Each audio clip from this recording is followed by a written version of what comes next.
In this video, baby Vader tried to ambush me, so I have to put him back in his place. Hi guys, and welcome back to the show. In the previous episode we did a quick unboxing of my new router, the CMT 7E. Now we need to get this thing into the workbench, and for that I got this Kreg Baseplate that has been pre-drilled with holes for this exact router. So let's not waste any more time and let's get right down to this.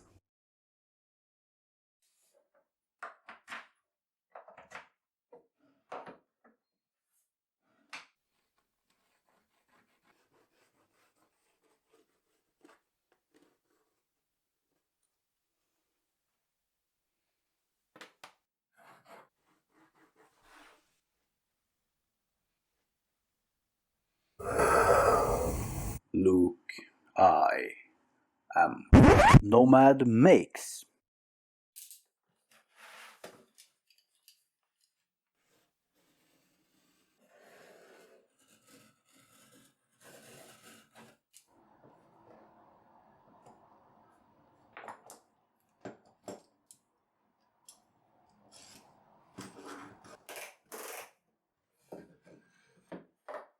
There are many ways to skin a cat, and I've seen people make 3D printed patterns, but framing the base plate in plywood seemed like a quick and easy solution.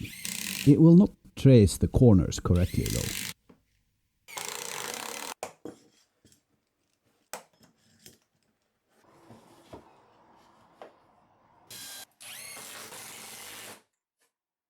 So for the rounded corners I used the Forstner bit I had that fit the best.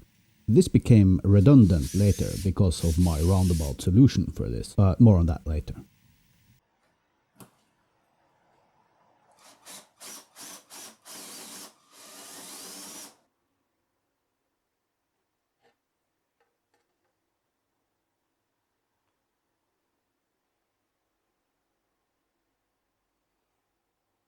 My thought was to do this in a two-step process to make sure the corners had the same depth as the rest of the lip around the hole and kind of creep up on it. But that is really not necessary. If I were to do this again, I would have drilled to the final depth in the corners right away. Who knew that I would ever overcomplicate a process?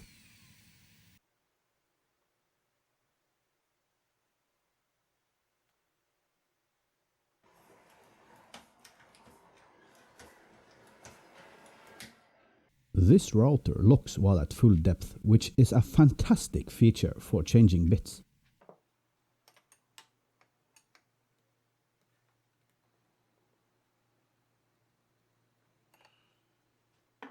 Again, there are many ways to skin that poor cat. What did it do to deserve that, by the way? And to set the depth here, I leveled the bit to the plywood, locked the depth stop piston thingy, and set the depth gauge with the turret. The next time I'm doing this, I will use the reference material and go to full depth with the first cut, after making a test cut of course. But you'll live and learn.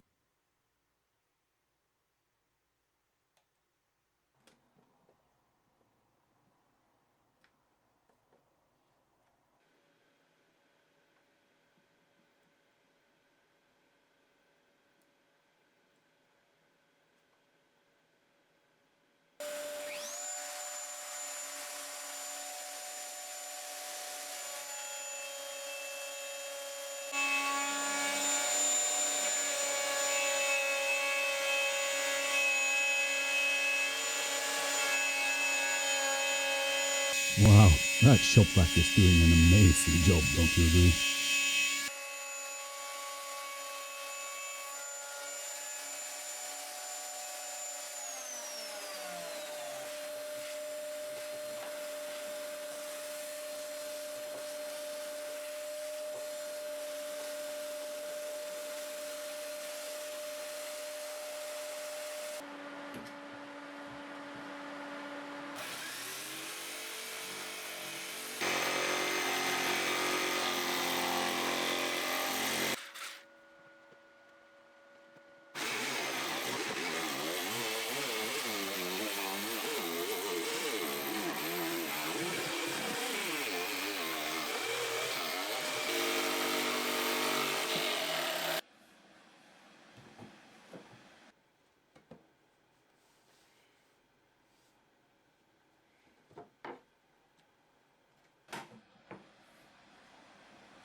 After the first round there was about 2 millimeters, or just between 1/16 and 1/8 of an inch left to hog out.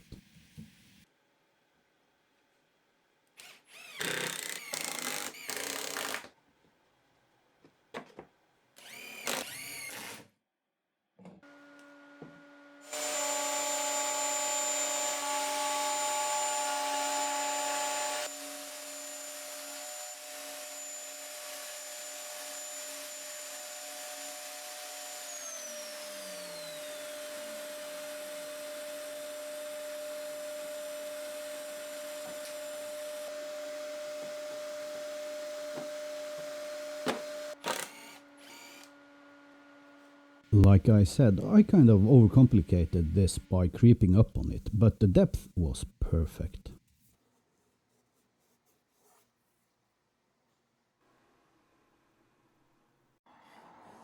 Since my bench top is only 19 millimeters or 3/4 of an inch, I decided to reinforce the corners from below.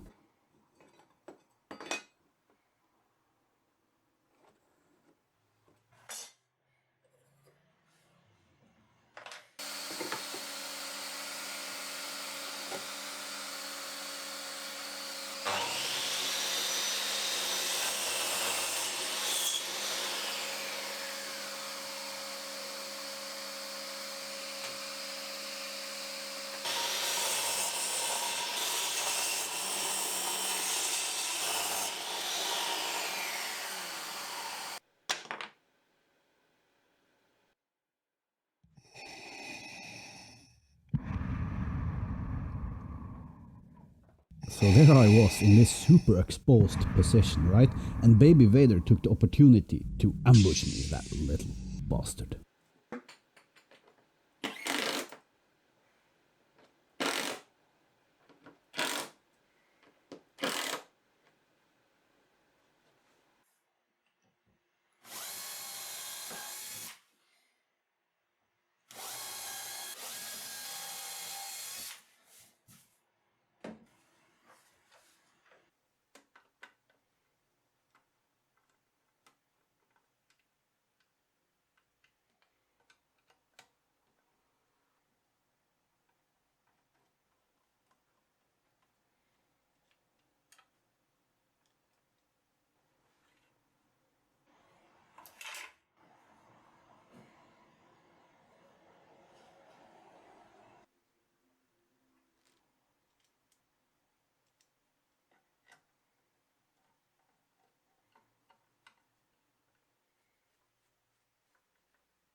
I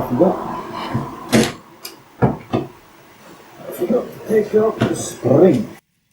The router has a spring to help lift it, which I forgot to remove on the first take here. They say in the manual to remove the spring for bench mounted work. I guess the router is heavy enough on its own to pull it down.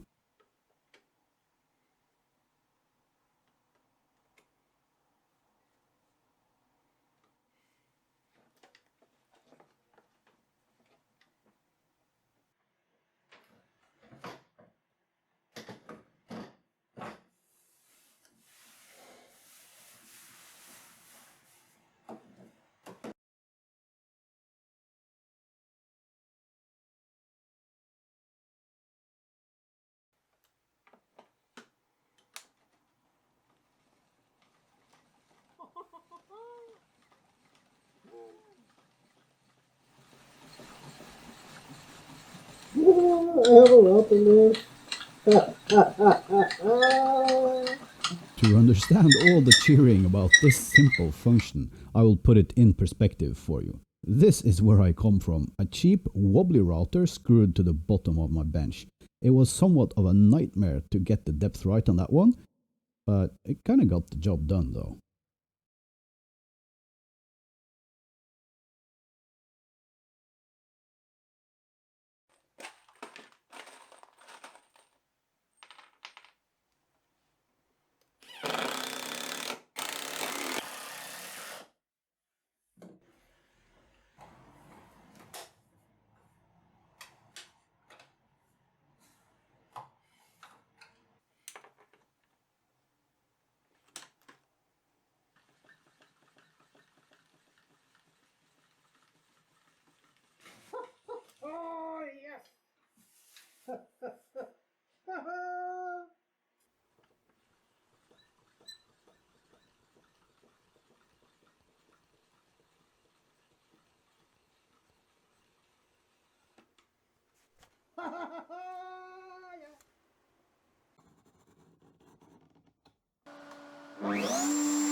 And this is the right hand rule to figure out direction of rotation. Just remember to put your thumb down if you're using the router handheld.